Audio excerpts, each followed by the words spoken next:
On the phone with us now is singer Kaya Jones. She was on the stage when the shooting began. Kaya, it must be very difficult for you, but would you please tell our audience, take us through it, what happened?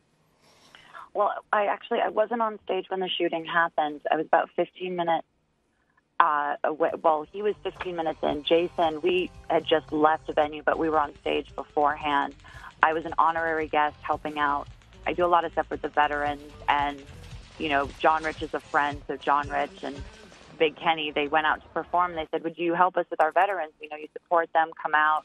We're going to, you know, give them the cheers and be our honorary guest. So that's how I was, you know, a part of their moment and their show. And, you know, we left, got onto the bus, arrived at the next stop, which was their bar that's local for, you know, a quick after performance. As we got there, the guys jumped on stage. We started to get information that there was an active shooter, that people were hit on the stage. I think Jason was 3 songs in when it began. So we were moments away from that. I mean, he could have picked at any moment to shoot. I'm sure he had his scope on us at that point. There was an atmosphere, I presume, of stunned horror and outrage. Is that how you would describe the atmosphere around you when you heard this news? Oh, 100%. I mean, you know, we went down to the bus. Then we knew we weren't safe on the bus. We came back up and pretty much were barricaded inside of the bar.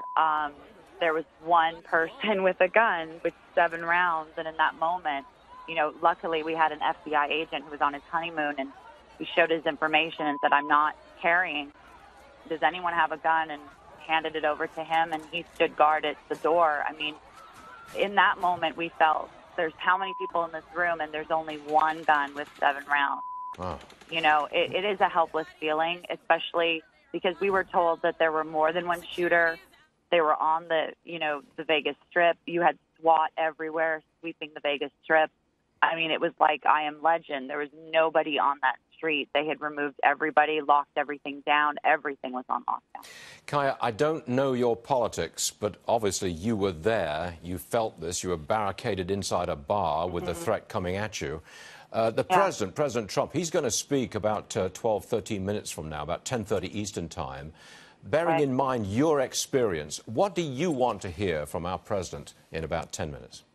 I want him to encourage the American people to not allow foreign or domestic terrorism to inflict us with fear, which is the whole point of what this is, to keep us from not wanting to share moments of unity. I mean, every color, creed, religion, you name it, was in that audience. It was an incredible moment, and it ended in such a horrific way. So I think him uniting the country, reminding that we don't cower to terrorism, and keeping us strong in this time in prayers, because now there's over 500 wounded, over, you know, 50 people are confirmed dead.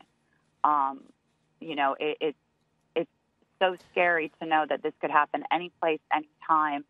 And I mean, something for everyone to understand. These hotel rooms are booked weeks and months in advance. So this was sold out weeks in advance. This guy plotted and planned this.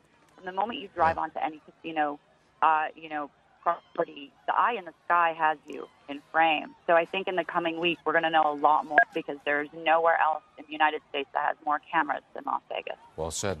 Kaya Jones, a difficult day, but thank you very much for sharing your experience with our audience. We appreciate it, Kaya. God bless you. Thank you. God bless you. Thank you very much.